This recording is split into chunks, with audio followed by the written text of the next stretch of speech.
नमस्कार दोस्तों, कैसे हो आप सभी लोग। आशा करता हूं आप सभी लोग स्वस्थ एंड मस्त होंगे और आप सभी लोग को मेरा वीडियो बहुत ही पसंद आ रहा होगा। दोस्तों, आज मैं आपके सामने एसएससी एमटीएस के बारे में वीडियो लेकर आया हूं। बहुत सारे बच्चे मुझसे पूछ रहे थे कि भाई सर एमटीएस की तैयारी कैसे करें, क्योंकि इसका एग्जाम बहुत ही पास आ गया है। अप्रैल के महीने में इसका एग्जाम होने वाला है, तो आपकी एग्जाम की स्ट्रेटेजी क्या होगी, आप किस तरह से तैयारी करें, आपके पास समय बहुत कम बचा है।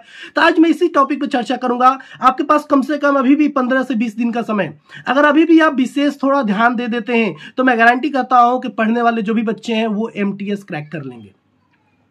तो चलते देर न करते हम चलते अपने वीडियो पर और देखते हैं कि इसके लिए आपको क्या क्या किन किन चीजों पर ध्यान देना है, किन किन चीजों की आपको विशेष तैयारी करनी है। चलिए दोस्तों, ये रहा आपका कंप्यूटर का स्क्रीन, जिसमें मैं आज बात करूंगा एसएससी एमटीएस हवलदार का जो आपका पोस्ट है उसके बारे में, जिसमें लगभग 54,000 आपको फॉर्म अप्लाइड हुए हैं। 54 लाख फॉर्म आपको अप्लाइड किए गए हैं। एग्जाम आपका अप्रैल के महीने का होगा, एग्जाम मंथ जो आपका है वो अप्रैल है। अप्रोक्स टाइमिंग की बात करें आज से, तो मैं मानकर चलता हूं कि अगर आपका अप्रैल महीने में सेकेंड वीक में अगर आपका एडमिट कार्ड आता है तो आपके पास लगभग 20 दिन का समय आज भी है। आज के डेट से आपके पास 20 दिन का अप्रोक्स टाइमिंग है। तो अप्रोक्स टाइमिंग भी मैंने यहां नोट किया हुआ है कि 15 से 20 दिन का आपके पास टाइमिंग है। उसके हिसाब से मैं आपको डिटेल बताऊंगा कि आपको किस तरीके से तैयारी करनी है। अब सबसे पहला चीज ये समझ लीजिए कि रीजनिंग और जो मैथ है हमारे पेपर का, जो हमारा पेपर होगा उसमें रीजनिंग और मैथ का जो पेपर होगा वो क्वालिफाइंग नेचर का होगा, यानी सिर्फ उसमें आपको पासिंग मार्क्स लाने हैं, इससे ज्यादा नहीं। अगर आप ज्यादा लाओ तो अच्छी बात है, ये खराब बात नहीं, अच्छी बात है, लेकिन आपको ध्यान देना है कि आपको कम से कम पास होना है उसमें, यानी आपको 12 क्वेश्चन उसमें सॉल्व करने होंगे। और मैं डीपली और आपको एक्सप्लेन कर दूं। जैसे आपका जो पेपर आएगा, तो पेपर को मैंने 2 भागों में बांट दिया, सेक्शन 1 सेक्शन 2। तो सेक्शन 1 में मैंने रखा हुआ है रीजनिंग और मैथ को, रीजनिंग और मैथ। सेक्शन 1 जो आपका होगा वो रीजनिंग और मैथ का ध्यान देंगे। सेक्शन 1 में मैंने रखा रीजनिंग और मैथ। रीजनिंग और मैथ का टोटल क्वेश्चन आएगा 20-20 क्वेश्चन आएगा। मार्क्स आपका एक क्वेश्चन 3 नंबर का होता है, एक क्वेश्चन आपका 3 नंबर का होगा, तो आपका टोटल मार्क्स हुआ 60 नंबर का। अब 45 मिनट की टाइमिंग होगी इसकी। तो आपको क्या करना है, 40 क्वेश्चन में से कम आपका 12 क्वेश्चन सही होना चाहिए। अगर 12 क्वेश्चन आपका सही नहीं हुआ तो आप फेल हो जाओगे दोस्तों, और आपका आगे का पेपर जांच नहीं किया जाएगा। देखिए मैंने लिखा हुआ है केवल पास करना है इन दोनों पेपरों में, यानी दोनों सब्जेक्ट में आपको केवल पास करना है। यानी आपको केवल, अब आप चाहे तो केवल 12 मैथ के क्वेश्चन सॉल्व कर दो सही, या 12 रीजनिंग के क्वेश्चन सही कर दो, या भी 12 क्वेश्चन मिलाकर रीजनिंग और मैथ के क्वेश्चन मिलाकर 12 क्वेश्चन सॉल्व कर दो। यानी मैं कम से कम की बात कर रहा हूं, मिनिमम आपको 12 क्वेश्चन इनमें सॉल्व करने, यानी बढ़ती हैं 36। आपको टोटल कितने नंबर लाने हैं, 36 नंबर लाने हैं। और इस सब की खास बात है कि इसमें आपको क्या करना है, कोई निगेटिव मार्किंग नहीं है। इसमें क्या है, कोई निगेटिव मार्किंग नहीं है। जो आपका मैथ और रीजनिंग का पेपर होगा उसमें कोई भी निगेटिव मार्किंग नहीं है। तो मैं कहूंगा कि आप सारे क्वेश्चन को अटेम्प्ट करो, एक भी क्वेश्चन छोड़ना मत। Attempt all the questions as there is no negative mark. इसमें कोई नेगेटिव मार्क नहीं है, इसलिए सारे क्वेश्चन को सॉल्व करो।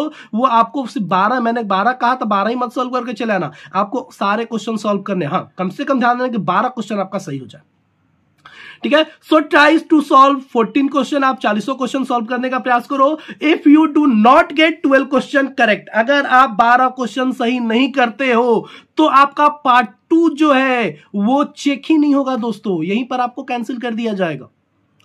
तो सबसे पहला प्राथमिकता है कि आपको पार्ट 1 क्वालिफाई करना है। पार्ट 1 यानी रीजनिंग और मैथ में आपको 36 नंबर लाने हैं, ये दिमाग में रखिएगा। Part 2 will not be examined, यानी आपको वो चेक ही नहीं किया जाएगा। So you have to get 12 question right, आपको 12 क्वेश्चन राइट हर हाल में करके आना है। ओके दोस्तों, अब मार्क्स की बात करें तो 36 नंबर यानी बढ़ती हैं 36, ठीक है। आपको 36 नंबर इसमें लेकर आना है।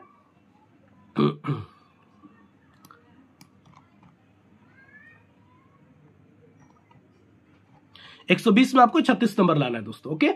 अब बात करेंगे सेक्शन 2 की। सेक्शन 2 में मैंने रखा हुआ है जीके जीएस एंड इंग्लिश को, और पूरा गेम इन्हीं 2 सब्जेक्ट पर है। पूरा गेम आपका जो ये एमटीएस का पेपर होगा उसमें पूरा गेम जो वो जीके जीएस पे है।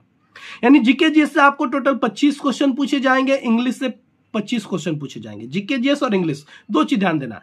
यानी आपको टोटल 75 मार्क्स तो हो गए 150 मार्क्स, 150 नंबर का आपका ये पेपर होगा, जिसमें 45 मिनट की टाइमिंग आपकी होगी।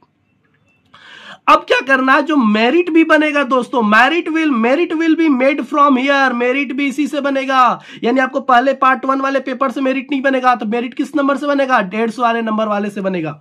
आपको इस पे भी कंफ्यूजन नहीं क्रिएट होना चाहिए कि आपको जो मेरिट बनेगा किस पे बनेगा, 150 यानी जीके जीएस और इंग्लिश वाले पेपर से बनेगा। तो देयर इज निगेटिव मार्किंग, इसमें निगेटिव मार्किंग रहेगा, आपको 1 नंबर का माइनस मार्किंग भी रहेगा। तो गलत ना करेंगे, सही आंसर आप देकर आएंगे। ओके, जितना भी दे सही आंसर दे, कम से कम गलती करें तो 1 नंबर आपका कम हो जाएगा। It means you have to focus on GK GS and English. इसका मतलब क्या हुआ, आपको 2 सब्जेक्ट पे विशेष ध्यान देना है। हो सकता है कि आप कई दिनों से तैयारी कर रहे हो तो रीजनिंग और मैथ तो आप निकाल लो, क्योंकि सिर्फ 12 क्वेश्चन आपको सही करने हैं, हाँ? लेकिन इसमें आपको ध्यान देना है जीके जीएस एंड इंग्लिश, ये आपका मेन होना चाहिए, मेन फोकस इस पे होना चाहिए।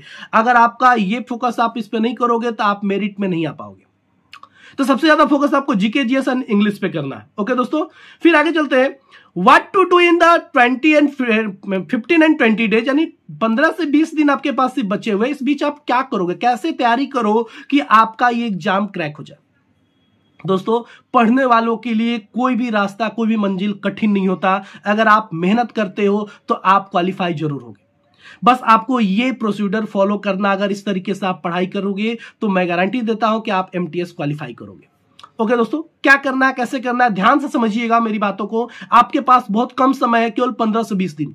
तो 15 से 20 दिन के लिए आप दिन रात एक करेंगे, तब जाकर आप एमटीएस निकालेंगे। सिर्फ मेरे इस फॉर्मूलों को लागू करिए, आप एमटीएस क्रैक कर लेंगे। क्या करना होगा, तो सबसे पहले पहला फोकस आप जीके जीएस पे करिए। डेली 102 घंटा आपको डेली इस पे 2 घंटे समय देना। मैक्सिमम आपका मैं कर रहा हूं मिनिमम 1 से 2 आवर्स, मिनिमम आप जितना देना चाहे आप बेहतर आपके लिए है। तो मिनिमम आपको 2 घंटे इस पे देना है, जिसमें आप क्या पढ़ाई करेंगे, तो करंट अफेयर्स पढ़ जाइए। 2022 के आप मेरे करंट अफेयर्स को पढ़ जाइए, टोटल सॉरी मेरे नहीं, जो भी 2022 के करंट अफेयर्स है उसको पढ़ जाइए। हिस्ट्री, ज्योग्राफी और पॉलिटी से रिलेटेड जो आपको थ्योरी नोट्स आपके पास होंगे, जो आप अगर इतने सालों से तैयारी कर रहे हैं तो आपके पास इन सब के नोट्स होंगे, या आपको गूगल पे मिल जाएंगे हिस्ट्री, ज्योग्राफी, पॉलिटी के नोट्स। आप वहां से डाउनलोड करिए, उसको रीड करिए, उसकी थ्योरी को रीड कर लीजिए। और पुरस्कार से संबंधित किसको कौन सा पुरस्कार मिला, कौन सा खेल कौन से खिलाड़ी खेलते हैं, फिर उनका प्रसिद्धि किस चीज में है, ठीक है, उनको कौन से अवार्ड से सम्मानित किया गया, कौन सा, ठीक है, ओलंपियाड कब हुआ, इन सब चीजों को आपको ध्यान में रखना है। कौन सा सम्मान किसको मिला, ठीक है, जैसे आपको होता है ना कि कोई अवार्ड, कोई सम्मान, कोई पदवी आपको दी जाती है किसी चीज को, तो वो कब किसको दिया गया, भारत सरकार की कौन कौन सी योजनाएं हैं, कब चालू की गई, इन सारे टॉपिक को आपको ये देख लेना। ये भी बहुत सारे इंपॉर्टेंट टॉपिक है, इनको जरूर देखिएगा। मैं तो कहूंगा कि एक लंबा चौड़ा लिस्ट बना लीजिए और उन सबको रट जाइए, क्योंकि समय आपके पास कम है। सोचिएगा कि अब सिर्फ पढ़कर समझकर बना देता नहीं, रटिए, इसको रटना पड़ेगा इन चीजों को आपको, ठीक है। करंट अफेयर्स विशेष ध्यान दीजिएगा, करंट अफेयर्स से बहुत सारे क्वेश्चन आएंगे।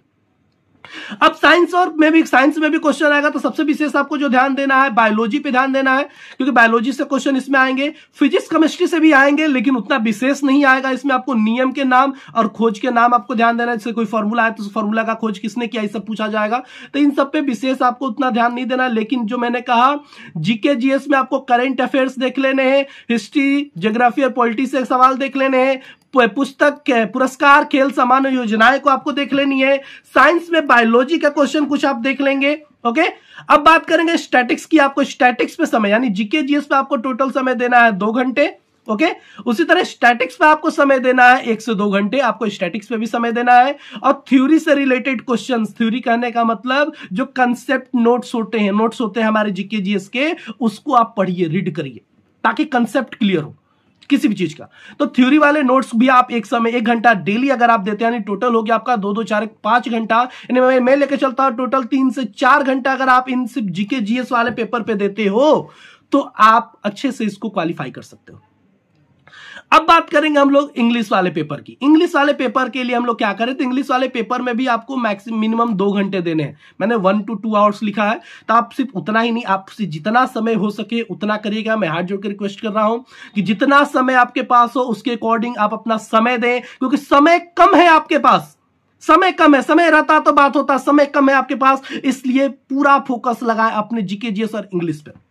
तो आपको इंग्लिश में क्या करना है, आपको पुराने पेपर, प्रीवियस ईयर के पेपर ले, एमटीएस के प्रीवियस ईयर के पेपर लीजिए और वहां से इंग्लिश का सेट करिए, उसको सॉल्व करिए। इंग्लिश का पेपर लीजिए प्रीवियस ईयर का, एमटीएस का 2021 का, उसको सॉल्व करिए। सीजीएल का जो पेपर आया था 2022 का, उसमें जो इंग्लिश के क्वेश्चन पूछे गए थे उनको सॉल्व करने का प्रयास कीजिए। सीएचएस का एग्जाम अभी हो रहा है, तो 21 वाला मैं कह रहा हूं कि 21 वाला और 22 का भी एग्जाम हो रहा है, तो उन सबका भी पेपर आपको यूट्यूब से मिल जाएगा, गूगल पे मिल जाएगा, तो उन सबको देखिए और इस सब चीजों को सॉल्व करने का प्रयास करिए।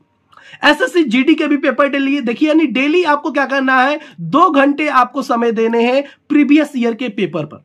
प्रीवियस ईयर के पेपर पर आपको डेली 2 आवर्स देने हैं, 2 घंटे आपको डेली देने हैं और 2 से 3 पेपर आपको डेली सॉल्व करने हैं। 2 से 3 पेपर डेली। याद रखिए, अगर आपको क्रैक करना है एमटीएस तो कुछ मेहनत करना पड़ेगा। आप बहुत सारे बच्चे यहां पर मुझे कमेंट भी करेंगे, सर 8 घंटा क्या पढ़ाई करें? तो बाबू करना पड़ेगा, समय नहीं है आपके पास।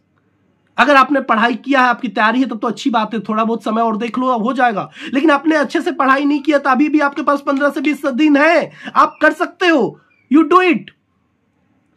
लेकिन सिर्फ आप कर सकते हो, मैं नहीं कर सकता, सिर्फ आप कर सकते हो, आपको करना होगा और आप कर सकते हो। ओके, तो आपको डेली 2 से 3 पेपर सॉल्व करने होंगे। 15 मिनट का टाइमिंग रखेंगे, 15 मिनट में एक पेपर सॉल्व करिएगा। मैं इंग्लिश की बात कर रहा हूं, इंग्लिश का पेपर जो होगा उसका वो 15 मिनट से कम में या 15 मिनट के ड्यूरेशन में आप उसको सॉल्व करिए, तब जाकर वहां पर आप उस चीज को सॉल्व कर पाएंगे। टाइमिंग आपका टोटल हो जाएगा, यानी टोटल आप समय निकालते हैं तो इस तरह मेरे हिसाब से तो टोटल 6 घंटे की आपको पढ़ाई होगी। आप गैपिंग करके पढ़िएगा, एक बार में कभी भी लगातार 6 घंटे मत बैठिएगा। जैसे कि 2-2 घंटे की पीरियड मान लीजिए कि मैं 2 घंटे में करंट अफेयर्स ये पढ़ूंगा, मैं 2 घंटे के बाद इंग्लिश पढ़ूंगा, 2 घंटे के बाद मैथ पढ़ूंगा। इस तरह से आप टाइमिंग बांध लीजिए। आप गैपिंग कर करके, लगातार नहीं बैठना है, लगातार नहीं पढ़ाई करनी है, गैपिंग कर करके 15 मिनट, 20 मिनट, आधे घंटे की गैपिंग करिए, उसके बाद उसके अकॉर्डिंग आप पढ़ाई करिए। ओके, यानी डेली आपको, मैं बात करूं अब रीजनिंग और मैथ की, तो डेली आपको 1 आवर उस पर भी देना है, क्योंकि उसमें भी 36 नंबर आपको लाने हैं। पार्ट 1 मैंने जो बताया था मैंने, तो रीजनिंग और मैथ पे भी आपको डेली 1 घंटे देने हैं। रीजनिंग और मैथ पे डेली अगर 1 घंटे आप देते हैं, 20 दिन अभी आपके पास समय है, तो आपका कंसेप्ट, इस पे भी आपको ध्यान देना है। कंसेप्ट क्लियर करिएगा पहले। कंसेप्ट क्लियर नहीं है तो आप इसको भी क्रैक नहीं करेंगे। कंसेप्ट क्लियर करेंगे, प्रैक्टिस ज्यादा से ज्यादा करेंगे, आप इसको भी क्रैक करेंगे। ठीक है, इसमें सिर्फ आपको 12 क्वेश्चन ही सॉल्व करने हैं और 3 नंबर का एक है, आपको 36 नंबर लाने। 36 नंबर आ गया तो आपका सेकंड पेपर जांच होगा और सेकंड पेपर में आपको मेरिट बनेगा, सेकंड पेपर के हिसाब से ही मेरिट बनेगा, तो उस पर विशेष ध्यान देना है। आपको ऑनलाइन टेस्ट देते रहने, जो भी आपको मॉक टेस्ट वगैरह मिलते हैं उसको दीजिए। कोशिश करिए फुल लेंथ वाले जो टेस्ट है उसको देने का प्रयास करिए। फुल लेंथ वाले जितने भी टेस्ट होते हैं प्रीवियस ईयर के या फिर जो भी अभी मॉक टेस्ट वगैरह बनाए जा रहे हैं आपको यूट्यूब पर या फिर टेक्स्ट बुक वगैरह है, उससे पे आप अपना परचेज करके आप कर सकते हैं। प्रीवियस ईयर का पेपर आप जरूर इस पे टिक करते रहिए, चाहे वो एमटीएस का हो, जीडी, सीएचएसएल का, सीजीएल का, सॉल्व पे अपना पेपर सॉल्व करिए आप लोग। ओके, प्रीवियस ईयर के। और मैं कहता हूं गारंटी, आपको दुनिया की कोई ताकत आपको एमटीएस की एग्जाम क्रैक करने से नहीं रोक सकती, लेकिन मेहनत आपका, रास्ता मेरा, रास्ता सिर्फ हम लोग रास्ता दिखा सकते हैं, मेहनत आपको करना, चलना आपको है।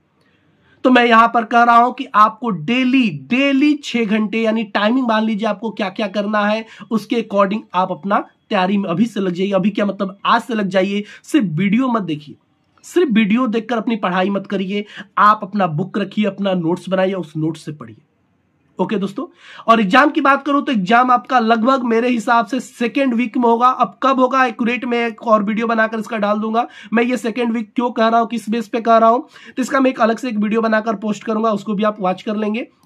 और मेरा वीडियो दोस्तों आपको अगर आपको पसंद आए तो उसको लाइक कर दे, शेयर करें, अधिक से अधिक शेयर करें, ताकि बहुत सारे बच्चे जो होते हैं, बहुत सारे बच्चों के पास सही जानकारी नहीं पहुंच पाती है, तो वो बच्चों के पास सही जानकारी पहुंच सके, उनको भी बहुत सारी मदद मिल सके। इसके लिए आप वीडियो को शेयर करें, वीडियो को लाइक कर दें, क्योंकि आप लोग लाइक नहीं करते। व्यूज बहुत आते हैं लेकिन वीडियो पर लाइक बहुत कम आते हैं दोस्तों। तो वीडियो को लाइक करें, कमेंट करें, शेयर करें और मेरे चैनल को सब्सक्राइब कर लें।